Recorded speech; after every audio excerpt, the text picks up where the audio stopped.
지금 국정원은 뭐 사망자가 한 500명, 뭐 부상자 포함해서 사상자가 4,700 정도로 보는데 제가 보건대는 말이 안 되는 숫자인 것 같아요. 적어도 4,000명 이상의 사망자가 났다고 좀 보고 있고 10,000명 이상 북한 군인들 다치거나 불구가 됐던 그렇게 보고 있거든요. 부모들은 정보를 알아가지고 애가 군대 간 것 같다. 근데 이제 소식이 끊기고 죽었다. 이렇게 이런 소문이 들리지 않습니까? 국가가 이 거짓말하는 거 아니에요, 이게. 전쟁 가면 간다고 얘기하고 명분을 세워야 되는데 조건도 아무것도 없고 그냥 훈련 간다고 해놓고선 다 죽여버리고 속된 말로 빡치는 거죠, 부모들이.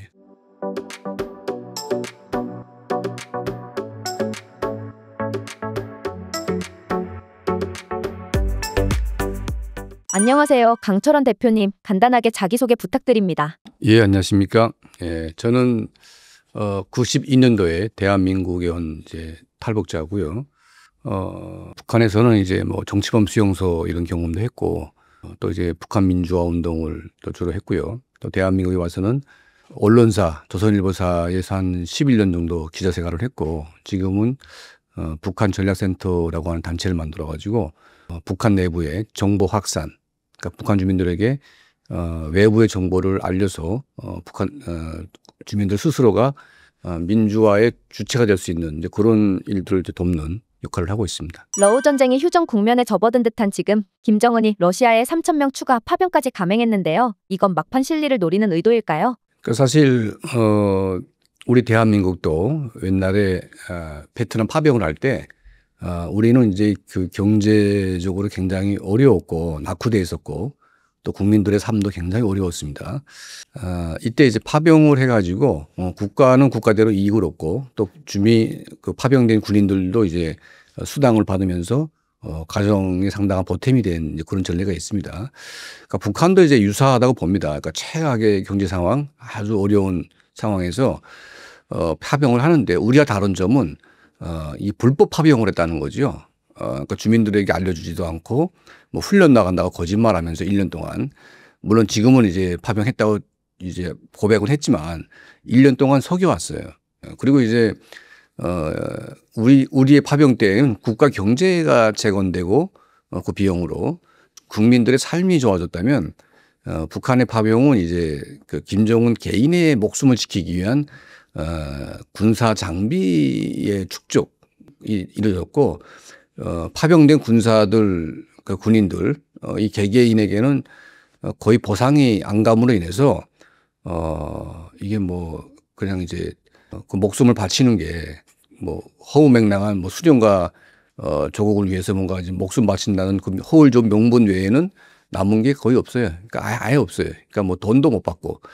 그러니까 이런 거다 보니까 우리 대한민국의 과거의 파병 때는 뭐 많은 국민들이 공감대를 가지고 이해를 했지만 지금 이제 북한군 파병은 북한 주민들이 공감도 할 수가 없고 이거는 김정은 개인만을 위한 파병 아닌가 하는 그런 이제 분노가 지금 폭발하는 그런 차이가 있는 거죠. 미사일 기술과 경제 지원을 노린 북한이 러시아와 군사동맹을 강화하고 청년단체 간 혈맹선언까지 이어가는 상황인데요. 북러 관계는 더 끈끈해질까요? 그러니까 지금 그 우크라이나 문제가 한 번에 끝나기는 어려울 것 같고 이제 미국과 어떤 협상이 진행되겠지만 협상 결과에 따라서 뭐 좀 더 갈 수도 있고 빨리 끝날 수도 있는데 협상을 한다고 해도 러시아는 이제 우크라이나를 포기를 안 할 것 같아요.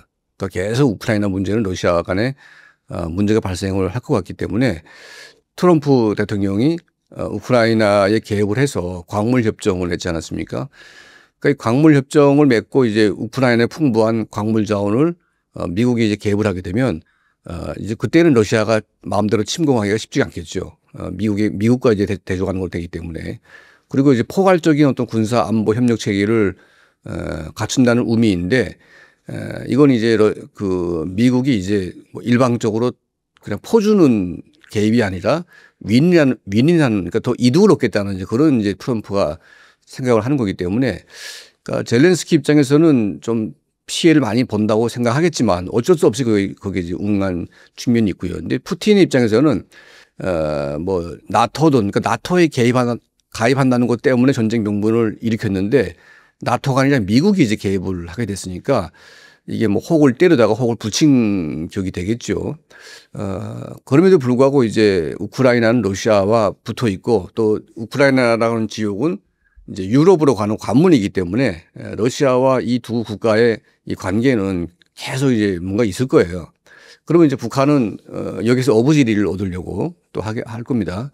그리고 이제 중요한 것은 그 전쟁이 장기화되면서 러시아가 점령했다고 주장하는 이제 뭐 루안스크나 도네츠크 이런 지역이 지금 쑥대밭이 된 그런 상황이고 또 쿠르스크도 마찬가지고 그리고 이제 러시아가 전쟁을 하는 동안 그 건설이 거의 진행이 안 됐어요.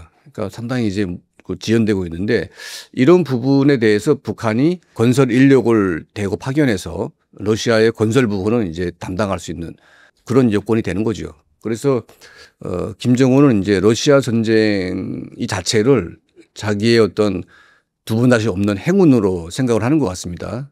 그래서 여기에 적극 개입을 해서 러시아로부터 이제 많은 경제적인 지원을 받겠다고 생각을 하고 있어요. 그러니까 이건 아마 이런 관계는 계속 갈 것 같은데 이제 러시아가 이제 그 어떤 태도 변화가 있을까. 그러니까 러시아가 계속 북한하고만 붙어 돌아가게 되면 러시아의 국가 이미지가 추락하게 되고 러시아가 그래도 소위 강대국인데 이 북한하고 비슷해지는 그러니까 북한하게 되면 굉장히 거지 같은 나라에다가 이제 이상한 그 지도자 뭐 이런 이미지인데 이런 김정은하고 푸틴하고 이제 같은 레벨에 선다는 것은 러시아의 자존심이 굉장히 좀 문제가 있는 거죠. 그러니까 지금 급하니까 지금 뭐 김정은을 끌어안고 하고 있지만 전쟁이 끝나고 이제 아쉬운 게 없어질 때가 되면 서로가 이제 뭐 북한은 더 이제 붙어 있고 싶지만 러시아로서는 괜히 북한을 더 끌어안고 있다가는 자기네가 더 손해를 보기 때문에 전쟁이 종결되기 시작하면 이제 점점 멀어질 수밖에 없다. 다만 이제 서로의 이해관계에 따라서 그냥 계산할 것만 계산하고 뭐 이런 거지. 지금은 이제 계산보다는 러시아가 좀 급한 게 있었어요. 뭐냐면 이제 러시아 병사들이 굉장히 지금 그 뭐 우크라이나보다 인구는 많지만 상당수가 도망갔고 또 상당수는 이제 훈련이 안 된 사람들이 투입되다 보니까 우크라이나 군에 비해서 이제 피해자가 더 많았어요. 전사자가. 그러니까 이제 병력 부족이 굉장히 심각했는데 이 북한군이 미워오면서 이제 쿠르스크 지역을 해방하는데 결정적인 도움이 됐는데요. 그러니까 이것 때문에 이제 러시아 입장에서는 북한이 고마웠지만 이제 그게 다 됐는데 뭐 이제 군대도 필요 없고 그러니까 노동자는 그냥 돈 벌면 되는 것이고 그 이상의 것을 북한이 계속 요구를 하게 되면 러시아로서는 도와줄 수가 없는 거죠. 그러니까 지금 북한 내부에서 벌어지고 있는 여러 가지 이건 상황을 보게 되면 최근에 5,000톤급의 그 이지스함 비슷한 구축함을 만들어내 가지고 이제 그걸 배에 띄웠습니다. 그러니까 이거는 북한이 만들 수 있는 배가 아닙니다. 그러니까 러시아가 이건 도와줘서 이제 한 것 같고 그 전에 이제 최초의 정찰 위성 한 기를 쏘아 올렸는데 성공했고 이제 5기를 더 쏘겠다고 이제 했는데 아직까지 한 발도 못 쏘고 있어요. 그리고 이제 평양을 방어할 수 있는 이제 그 대공 미사일들 이걸 이제 했는데 원래 S-400을 놔야 되는데 S-300을 놨습니다. S-300은 아시다시피 그 이란이 지금 S-300을 지금 주력 이제 방어 무기로 쓰고 있는데 이스라엘 F-35 공군이 테헤란을 폭격하면서 S-300이 거의 이 작동을 못했어요. 그러니까 포대가 박살났어요 완전히. 그러니까 지금 대한민국의 주력 공군이 F-35 똑같거든요 이스라엘하고. 그럼 북한이 이 S-300 대공 미사일을 이제 배치한다면 이게 무용지물이 되는 겁니다 이게. 그러니까 김정은이가 이제 처음에는 찜찜한 대로 이제 갖다 놨는데 갖다 놓고 봐도 뭐 아무런 의미가 없는 거예요 이게. 그래서 이제 김정은은 이 쓸모없는 대공 미사일을 러시아로부터 받아가지고 막대한 비용을 지불하면서 받아놨는데 좀 속은 것 같다 이제 이런 느낌을 좀 받는 것 같고 그래서 이제 그 못지않은 여러 가지 첨단 무기들을 계속 전수받으려고 하는데 예를 들면 이제 국초음속 미사일 그리고 핵잠수함 그리고 이제 수호 57기라고 하는 이제 최신 전투기들 이런 것들을 이제 좀 받으려고 지금 하고 있어요. 근데 러시아는 지금 전쟁을 3년이나 했기 때문에 물론 이제 그 뭐 강대국이라고 하지만 러시아 재정이 지금 거의 바닥을 지금 치고 있고 국민들 이제 그 불만도 지금 높아지고 있고요. 또 경제가 무너져 있기 때문에 지금 뭐 천년전 팔아먹은 거 가지고 뭐 러시아가 지탱할 수는 없거든요. 그러니까 이제 전쟁 이후에 이제 러시아 경제를 정상화 시켜야 되는데 정상화 시키려면 북한하고 이제 뭔가 해서는 안 되거든요. 대한민국을 포함해서 많은 국가들과 정상화를 해야 되기 때문에 그래서 이제 이런 북한과의 관계를 이제 정리를 좀 할 때가 오지 않았냐, 이제 그런 생각이 듭니다.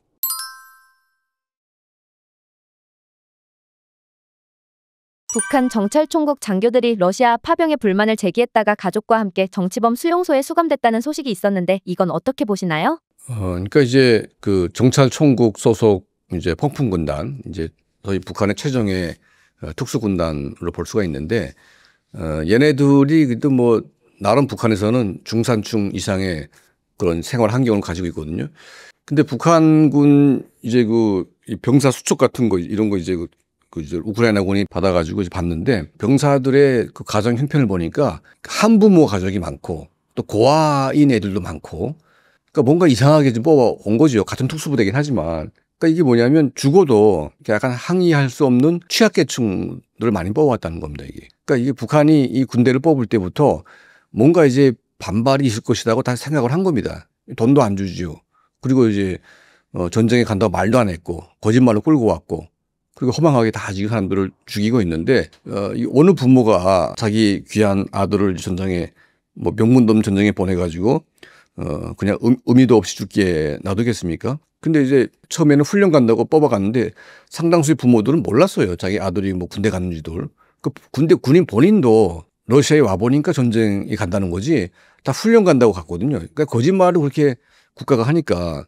그러니까 나중에 이제 지금 국정원은 뭐 사망자가 한 480명, 500명, 그리고 뭐 부상자 포함해서 사상자가 4,700 정도로 보는데, 제가 보건대는 그 좀 약간 말이 안 되는 숫자인 것 같아요.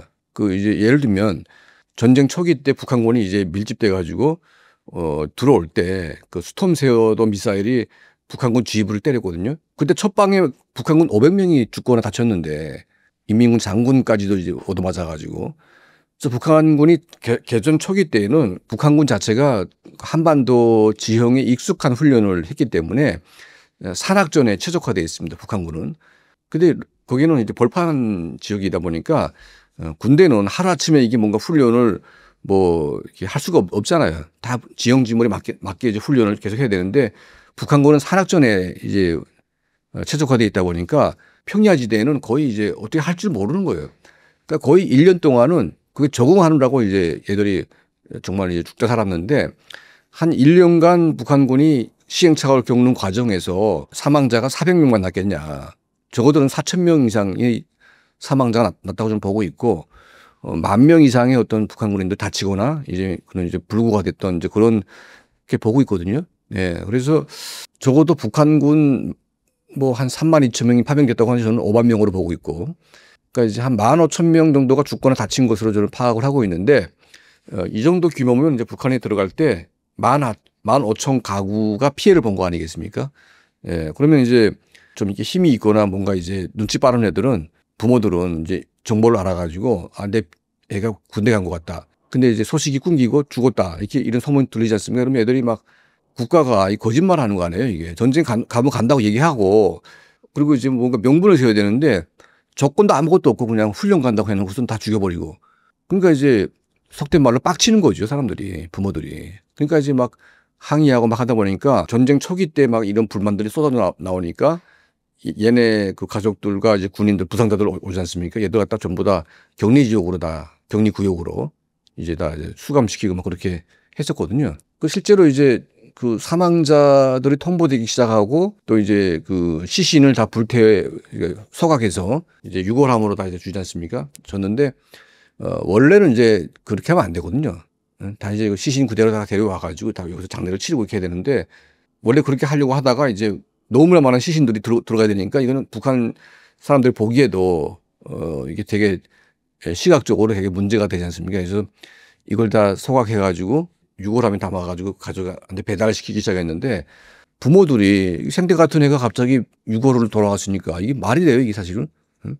내가 뭐 돈을 준다고 해도 이게 사실은 이게 뭐 이 마음이 달래질지 말지도 그런 상황인데, 땡전 한 푼 안 준다는 겁니다, 이게. 그러니까 사람들이 뭐 도저히 이해할 수가 없는 상태고, 그러니까 이것 때문에 북한 정권 자체가 지금 흔들을 걸릴 수밖에 없는. 그리고 이제 과거에 대한민국도 베트남 파병을 했다는 거 다 북한도 알아요. 근데 들리는 소문에 의하면 한국군은 이제 파병 대가로 엄청난 돈을 받아가지고 그 가족들에게 생계를 굉장히 좋게 했던 또 경제 발전. 그러니까 국가는 개인에게 주는 수당은 일절 선도 될 수가 없고 다 개인에게 줬고 대신 이제 그 국가가 융자를 받아가지고 이제 그걸 경제를 세우는데 활용을 했지 개인들을 뜯어가지고 한 적은 단 한 번도 없습니다. 대한민국은. 그러니까 이제 이걸 단순 비교해봐도 북한이 이제 너무 양아치 같은 짓을 했다고 생각하니까 이 정권에 대한 그 신뢰도가 굉장히 지금 떨어지고 있고 결과적으로 이제 김정은 개인의 목숨을 살리기 위해서 자기 개인이 살기 위한 평양 방어 무기들 또 뭐 잠수함 뭐 핵미사일 다 그냥 뭐 누가 전쟁하자는 것도 아닌데 김정은 하나 그냥 살자고 이렇게 그런 무기를 이제 뭐 필요로 하는 거 아니겠습니까?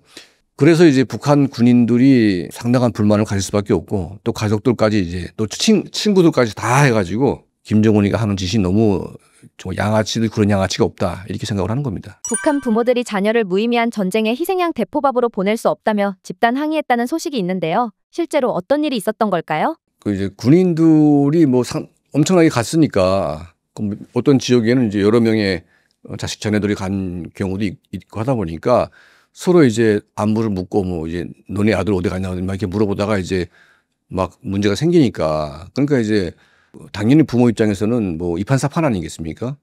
그리고 내 자식이 살았는지 죽었는지도 알려줘야 되는데 지금 죽었다는 소문이 나는데 지금 알려주지도 않고 나중에 보니까 통보가 옵니다. 그러니까 사람들이 열받아가지고 막 집단 항의를 할 수밖에 없는 거죠. 예. 그래서 막 무리 지어가지고 막 그 군대 그 지휘부에 가가지고 막 항의하고 막 그렇게 막 깽빵 부리고 하니까 그러니까 이제 군 보위부가 잡아가지고 이제 끌고 가서 막 격리구역으로 집어넣고 계속 그런 일이 반복이 되고 있어요 지금. 예. 근데 그걸 계속 이제 했는데 최근에 이제 북한이 처음으로 이제 파병을 공식 인정했고 뭐 인민군 부대가 용맹하게 싸웠다는 식으로 주장을 했거든요. 그러니까 이제 떳떳하게 말할 것 같으면 처음부터 말을 해야지. 다 전쟁이 끝나가고 난 다음에 이제 와가지고 발표한다는 것 자체가 아무리 바보 같은 북한 국민들이 아무것도 모른다고 해도 국가가 이제 거짓말을 했고 1년간 훈련 간다고 해놓고 그리고 죽었는데 보상도 안 해주고 이제 와서 참전했다. 이거는 진짜 사람들을 우롱하는 거 아니겠습니까? 그래서 여기에 이제 분노를 할 수밖에 없는데 김정은은 이제 어떻게 하나 그걸 다 억누르고 통제해서 그냥 이제 없는 거로 이렇게 막 몰아가려고 하는데 자식을 잃은 부모들의 입장에서는 이거는 그냥 넘어갈 일은 아닌 거죠. 그러니까 이게 체제 내부가 뿌리로부터 완전히 이제 저항의 어떤 그 불씨가 계속 살아날 수밖에 없는 이제 그런 구조로 만들어지고 있고 그리고 이제 뭐 전쟁이 끝났지만 많은 인력들이 또 러시아로 이제 가지 않습니까? 근데 얘네들도 이제는 다 알아요. 알기 때문에 돈도 다 떼먹고 돈도 별로 안 주고 결국은 다 도망쳐 가지고 또 대한민국으로 가려고도 하는 그런 이제 일이 악순환이 계속 반복되다 보니까 김정은 정권을 지탱하기 위해서 뭐 죽음으로 이제 목숨 바치는 노예가 있고 노동으로 목숨 바치는 노예가 있고 다 노예 집단인 거죠. 노예 집단. 그러니까 노예 탈출은 이제 지능 순이기다 보니까 사람들이 그냥 이제 막 하다가 이제 갑자기 딱 해가 딱 해가지고 탈출하고 잡혀가고 뭐 이런 게 계속 반복이 되면 그 체제가 내부적으로 이제 혼란스러워질 수밖에 없고 이게 더 심해지다 보게 되면 결국은 저항의 어떤 집단 움직임 이게 불가능한 건 아니죠. 예.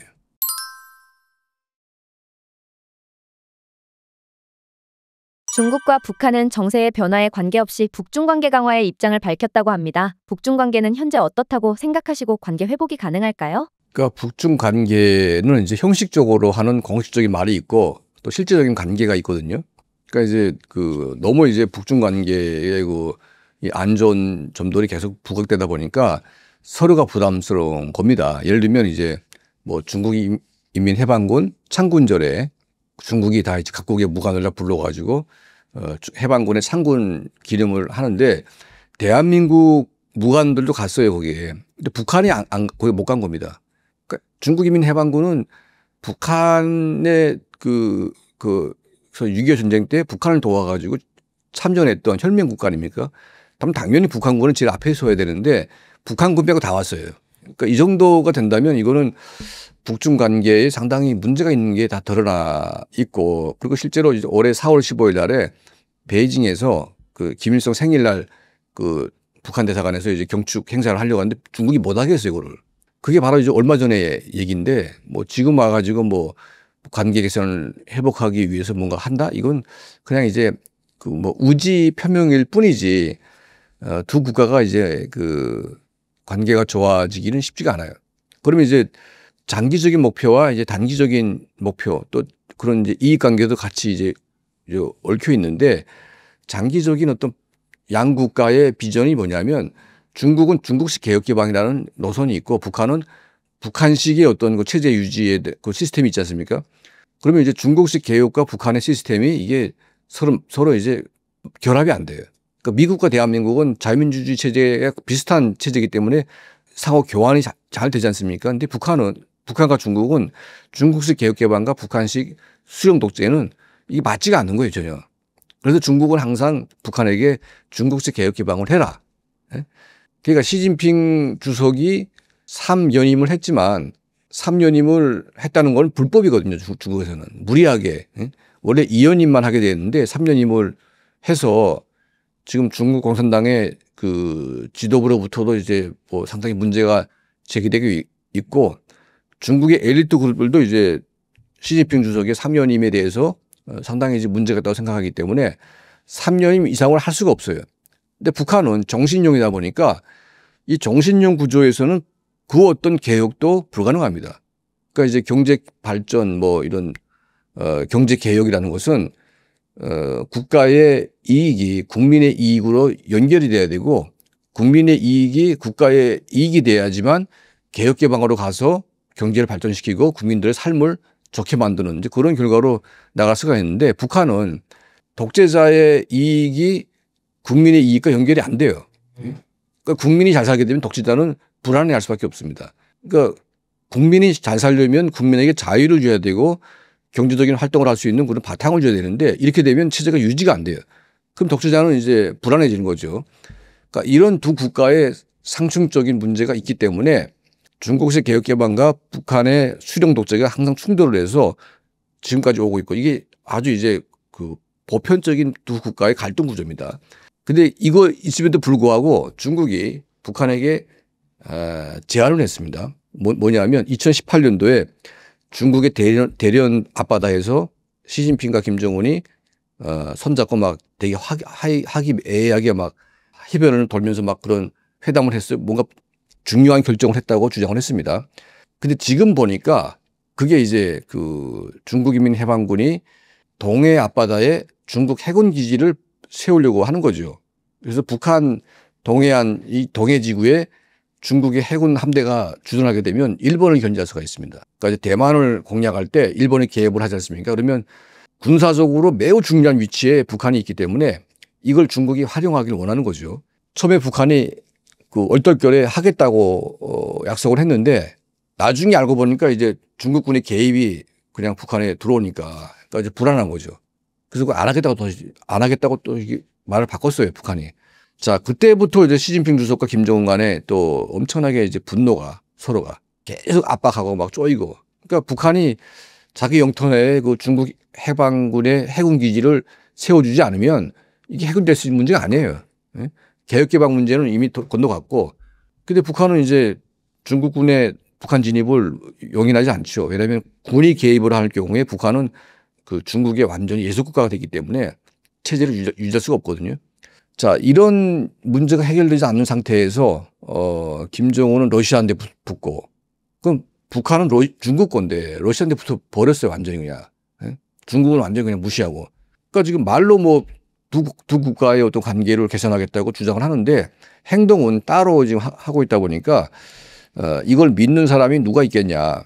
그리고 아직까지도 중국은 지금 북한에 대한 압박을 계속하고 있고 북한의 모든 그 밀수 행위에 대해서 강력하게 처벌을 하고 있습니다. 그러니까 중국에서 구웠던 물자도 지금 못 들어가고 있어요. 밀수하다 걸리면 다 잡아다 그냥 감옥에 넣기 때문에 그러니까 지금 북한 경제가 러시아에만 의존하는 아주 불안정한 경제로 지금 가고 있는데 이게 중국과의 경제 교류 관계를 끊게 되면 이건 러시아한테 아무리 붙는다고 해도 해결될 문제가 아니거든요. 근데 김정은이가 이제 참 단순무식한 게 그냥 뭐 러시아 한 나라만 잘 붙잡고 있으면 북한은 살 수 있다고 생각하는데 그건 천만의 말씀입니다. 이게. 중국을 함부로 했다가는 정말 북한이 멸망할 수 있는 그런 이제 문제가 생기다 보니까 이 김정은의 어떤 그 잘못된 판단 그리고 이제 대외 관계를 근본적인 변화로 바꾸지 않으면 북한이 생존하기는 매우 불투명하다 이렇게 좀 보고 있습니다.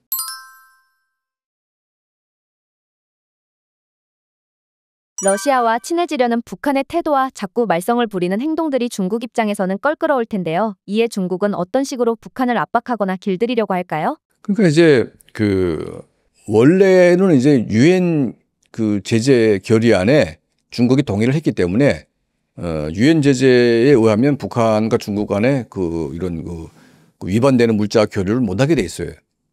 원칙적으로는 그렇게 돼 있는데 중국이 이제 그 밀수를 다 눈 감아줬어요. 지금까지는 계속 한 몇 년 전까지는 눈 감아줬는데 2018년도에 중국이 필요로 하는 그 동해지구의 해군 기지를 좀 빌려달라.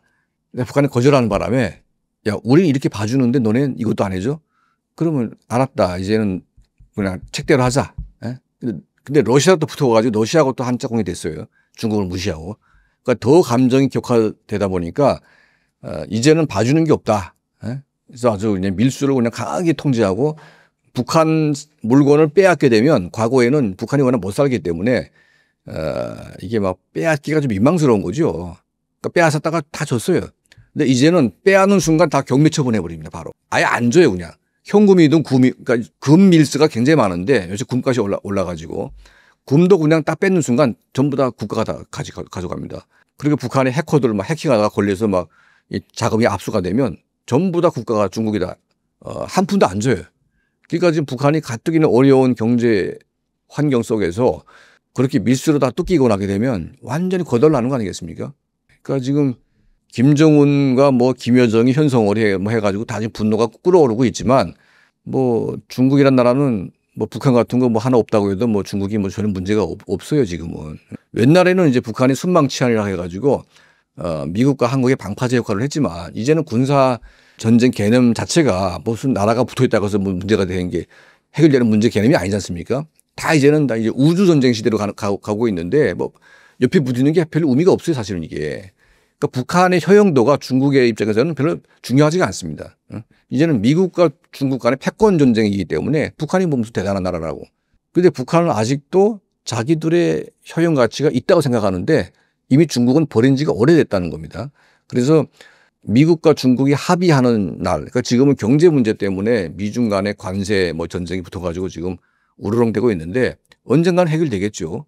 그럼 합의를 볼 때 뭘 주고 뭘 받는 이제 그런 국제 관계 속에서 뭔가 될 겁니다. 그러면 중국이 뭐가 있습니까? 대만이 있고 북한이 있어요.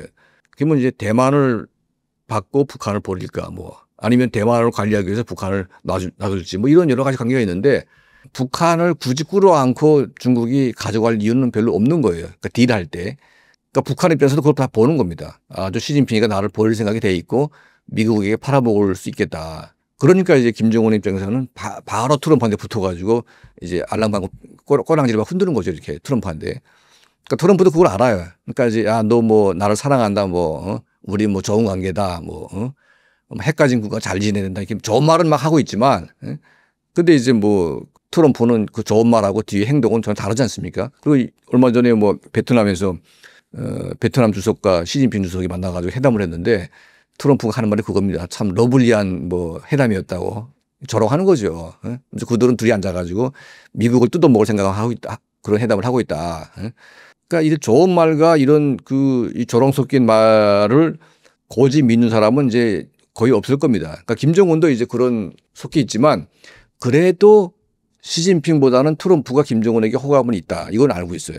그래서 자기 문제를 한꺼번에 풀 수 있는 사람은 트럼프밖에 없다고 생각을 하기 때문에 김정은은 계속 트럼프와의 관계 개선을 더 중요하게 생각을 할 겁니다. 시진핑보다. 그러면 시진핑 입장에서는 열받죠. 이게 뭐 정말 이 지방을 만한 놈이 별것도 아닌 것들이 지금 자기를 무시하고 그냥 미국하고 붙어? 중국이 가만히 있을 수가 없죠. 중국이 어떤 나라인데 또 그게. 우리가 뭐 역사적으로 봐도 뭐 1000년 이상을 한반도와 붙어가지고 지금 얼마나 괴롭힌 나라입니까. 예. 북한 같은 거 뭐 없애려면 중국이 마음 먹으면 그냥 한 달이면 끝나요, 저거는. 예. 근데 김정은은 아직도 그런 현실을 제대로 파악하지 못하고 이런 북중 관계를 계속 갈등 구조로 끌고 가고 있는데 저는 북한이 뭐 갑자기 무너진다면 중국과의 관계를 제대로 관리하지 못해서 체제가 이제 붕괴될 수도 있겠다. 저는 이렇게 보고 있습니다. 5월에 러시아의 전승절 기념으로 모스크바에서 김정은, 시진핑, 푸틴이 다 같이 만나게 된다는데요. 셋이서 얘기가 잘 될까요? 시진핑과 뭐 김정은과의 관계가 별로 좋지 않기 때문에 뭐 갑자기 좋아질 수도 없고, 그리고 이제 시진핑하고 김정은이가 셋이 앉아가지고 푸틴 만나가지고 특별히 할 얘기도 없어요 지금. 그리고 김정은이가 거기까지 갈 명분도 별로 없고, 다 이미 자기는 챙길 대로 챙겼고, 김정은은 이제 뭐 트럼프 개인적으로 만나서 뭐 띄우는 걸 좋아하지, 그게 뭐 푸틴이나 시진핑이나 뭐 이런 국가들 속에 하나로 끼우게 되면 자기 전제가 쑥 들어가기 때문에 그런 회담을 별로 좋아하지도 않거든요. 그것도 중요한 것은 그 러시아까지 가려면 이제 갈 그 수단이 마땅치가 않습니다. 지금까지 북한은 러시아로 갈 때 아버지 때부터 열차로 다 움직였는데, 그 북한 그 전용 열차 타고 가게 되면 왕복 14일이 걸립니다. 왕복 14일에다가 또 가서 이제 2박 3일 하게 되면 거의 17일 이상을 갖다가 러시아에서 허비해야 되는데, 그러면 북한 내부에서 무슨 일이 일어날지 어떻게 합니까? 지금 이 불안불안한데. 그러니까 그 장기간 동안 그 나라를 비우고 갈 수 있겠냐 하는 문제가 있겠고, 그러니까 기차 여행은 쉽지가 않겠다. 그럼 이제 트럼프가 전용기를 뭐 김정은에게 빌려줘 가지고 이거 타고 와라 보내면 그것도 쪽팔리는 거고, 만약 하나 푸틴이 김정은에게 그 전용기 하나 새 거 하나 선물해 가지고 이거 너 써라, 이거 타고 와라 하게 되면 아마 가볼까 이렇게 생각할지 모르겠지만, 푸틴이 뭐 그렇게 전용기까지 줄 만큼 이제 여유가 있는 것도 아니고, 그러니까 이런 상황이어서 그 김정은이가 이제 그 러시아로 갈 가능성은 쉽지가 않다. 저는 그렇게 보고 있습니다. 러시아가 북한과 밀착하는 만큼 한국과는 멀어지는 걸까요? 아니면 전후 재건 등에서 다시 한국과 손잡을 가능성도 있을까요? 원래 러시아는 우리 한국인들 되게 좋아합니다. 원래부터. 그리고 이제 현대차나 뭐 이런 LG, 삼성, 전자제품에 대해서 러시아인들이 구매 만족도가 되게 높고, 또 한국에 대한 호감도가 높기 때문에 사실 러시아하고 대한민국은 되게 그 좋은 감정이 있거든요. 근데 우크라이나 러시아 전쟁은 이제 그들만의 전쟁이긴 하지만 이게 북한군이 개입을 하다 보니까, 또 러시아는 이제 북한군의 전쟁 어떤 그 노하우를 알려주기도 하고, 또 북한군에 또 많은 첨단 무기들을 이전시키고 있다 보니까 이거는 대한민국의 안보와도 직결되지 않습니까? 그러니까 좋은 두 국가의 감정하고 안보 위협은 이제 실제로 있기 때문에 이런 러시아의 어떤 그런 자국의 어떤 그런 뭐 문제 때문에 북한을 끌어들이는 건 맞지만, 결과적으로 대한민국의 안보에 큰 위협이 되기 때문에 이런 문제가 해결되지 않고서는 러시아와의 관계를 한꺼번에 풀기는 쉽지는 않을 겁니다. 하지만 러시아로서는 한국 기업이나 한국의 기술, 그리고 한국의 어떤 여러 가지 협력이 절실한 이제 그런 상황이다 보니까 우리보다 러시아가 더 먼저 우리하고 관계를 하자고 할 겁니다. 그리고 지금까지 북한과의 관계는 이제 전쟁이 끝남으로 인해서 축소되거나 이제 서서히 멀어질 수밖에 없는 이제 그런 관계로 가겠죠. 근데 하지만 이제 이미 북한에게 준 이런 군사 장비나 이 기술이나 이런 것들은 대한민국이 통보를 해주면 그나마 신뢰가 있겠지만, 그 통보가 되겠어요, 그게? 예. 그러니까 이제 예전같이 돌아가기는 좀 쉽지 않겠다. 하지만 러시아로서는 우리 대한민국과의 관계를 다시 또 재건해서 경제 협력을 하기를 원할 것이다. 저는 그렇게 보고 있습니다.